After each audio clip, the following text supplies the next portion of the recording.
Thank you, Simon. I don't know if we are connected with Professor Mανιάτης. Before we... okay, he's with us. Good morning. Good morning, everybody from Strasbourg. Good morning. Ladies and gentlemen, welcome to this opening fireside chat. Our region stands at the crossroads of multiple transitions, technological, geopolitical, and environmental. The Eastern Mediterranean and Southeast Europe are increasingly central to the European Union's energy future, not only as transit corridors, but as potential providers of both fossil and renewable energy. Yet, this promise unfolds against a backdrop of mounting volatility, now intensified by the latest conflict between Israel and Iran and other geopolitical upheavals. So to help us navigate these complex dynamics, I am honored to be joined by Professor Yannis Mανιάτης, a close friend, member of the European Parliament, former Minister of Environment, Energy and Climate Change of Greece, and one of the architects, I would like to mention, of Greece's modern energy strategy. And with his deep understanding of regional geopolitics and energy diplomacy, he brings both insight and clarity to today's challenges and tomorrow's solutions. So, Professor Mανιάτης, my good friend Yannis, welcome. Let me start with my first question. In light of last Friday's escalation between Israel and Iran, how do you assess the potential impact on East Med energy, diplomacy, and infrastructure cooperation? First of all, Konstantinos, thank you very much for your extremely kind words. And also thanks for the invitation to participate in this extremely interesting meeting.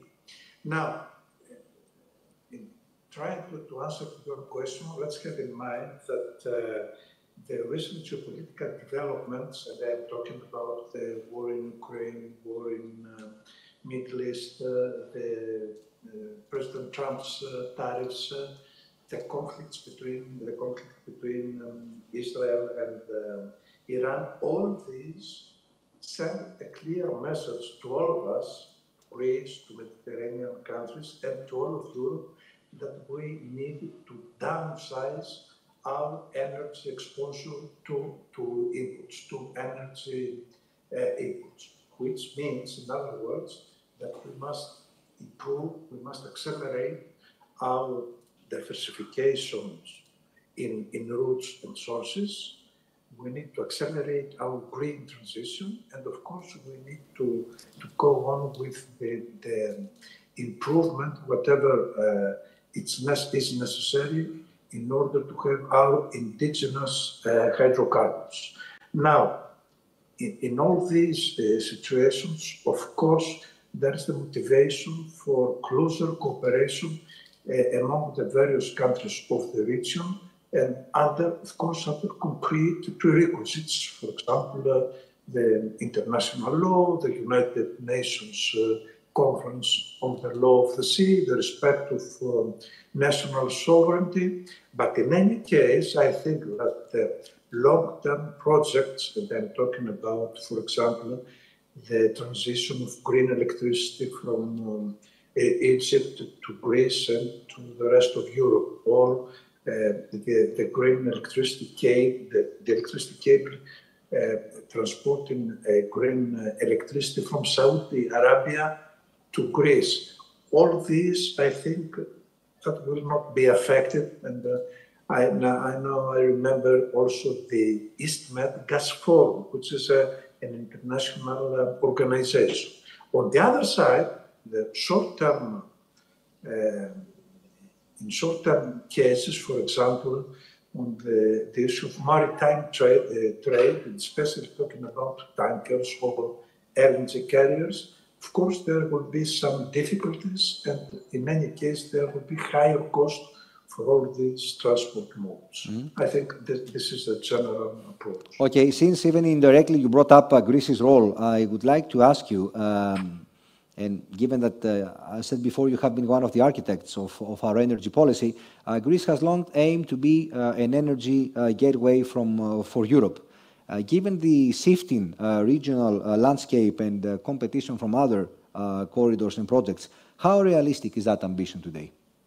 Well, thank you very much. But I like this word. Architect is an extremely respectful word, and thank you very much for using this for me. Now, we're talking about the energy policy we had in Greece during the period of 2010 till 2014. And during this period, we have achieved concrete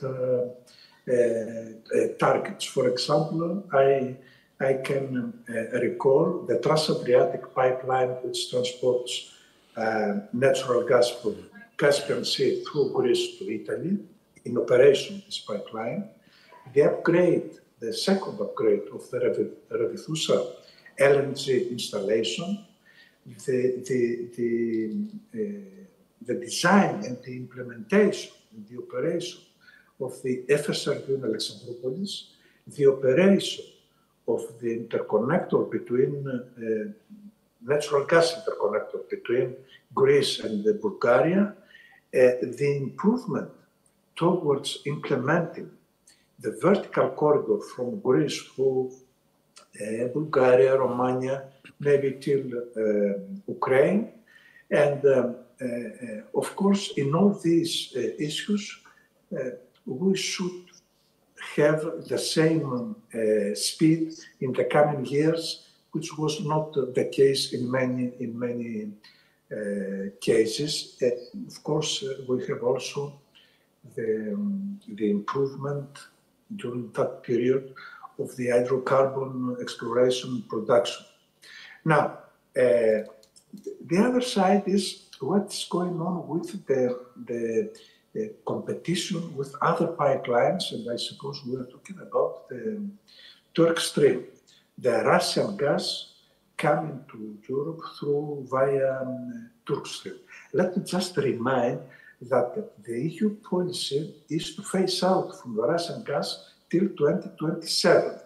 And I'm sure that there will be no postponement of this roadmap.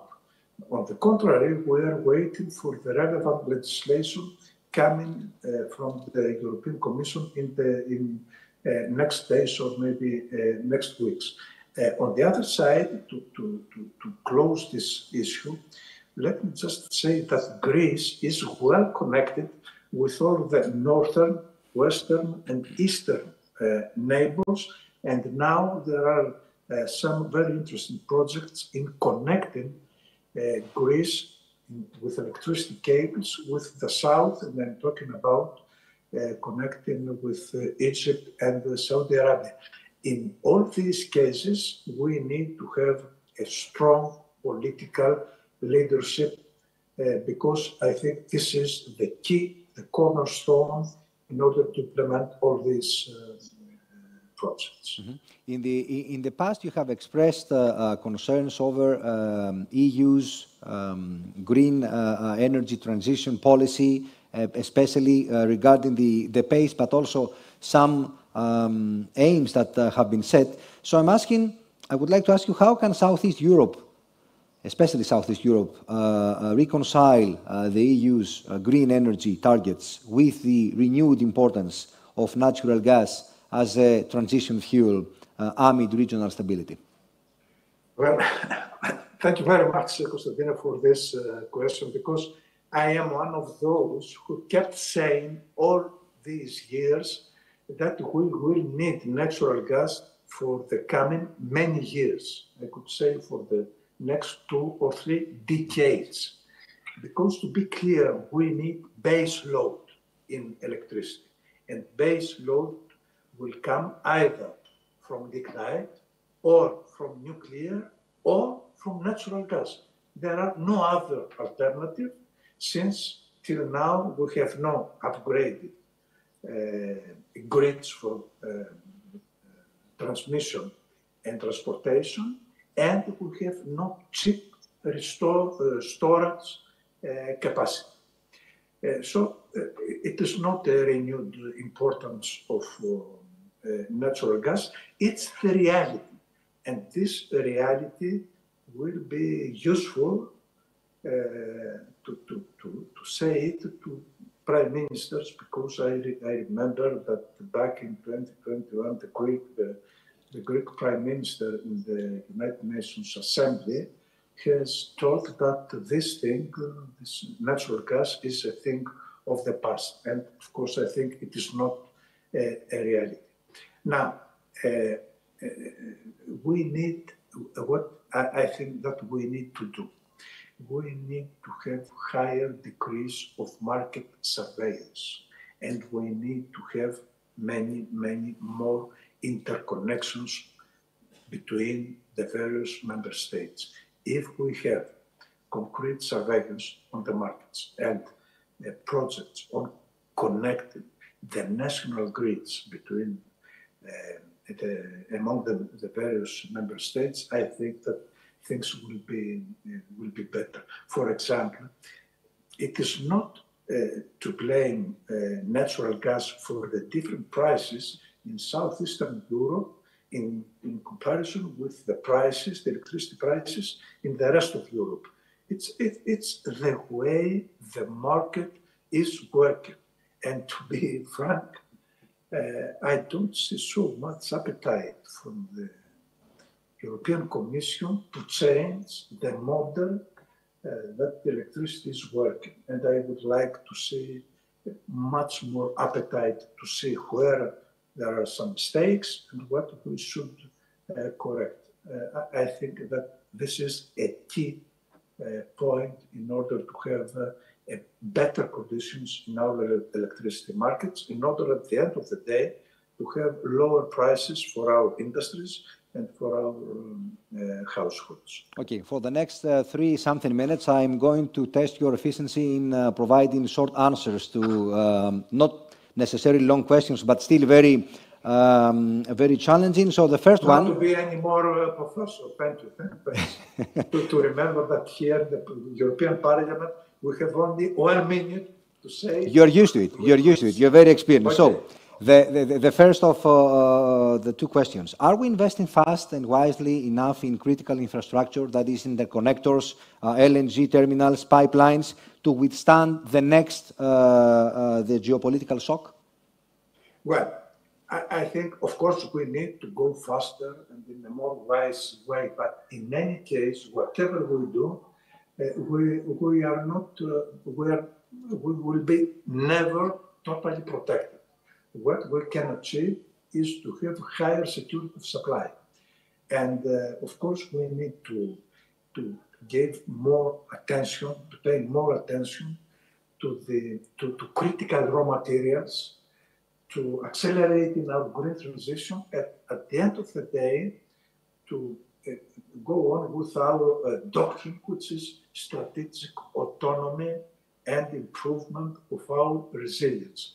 Because, for example, LNG gives us flexibility, but gives us also additional costs. So what we should do is to have, for example, one proposal could be that European Union can have common purchases of gas based on flexible long-term contracts with a provider, and if there is an amount of gas not needed, then we can resell it to other markets. This could be one proposal.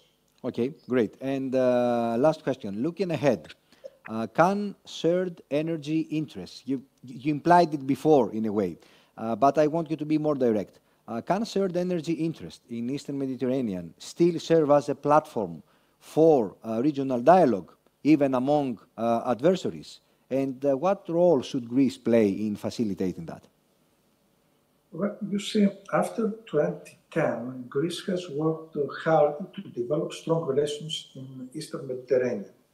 We were inspired by the example of the Western countries where cooperation has brought prosperity among the nations, peace, cooperation, etc. Now, I think to be optimistic, that Greece has to play a twofold role. One, to promote cross-border projects in both sides of Mediterranean South Mediterranean countries and North Mediterranean countries. I think it will give us more opportunities for cooperation. And the second role is, as a member state of the European Union, to bring Mediterranean, the area of Mediterranean, in more EU's attention, because I think that we need specific policies for Mediterranean and for Middle East. And I'm sure that we have not given the attention that our region needs. Great. Thank you, Professor, my good friend Yannis Maniatis, for the fruitful discussion. Our regards from Athens to Strasbourg. If I'm not mistaken, you are in Strasbourg, not in Brussels, currently? Yes, in Strasbourg. Yes. Okay, thank you. Thanks for the invitation, Konstantinos. Thank you. Thanks all.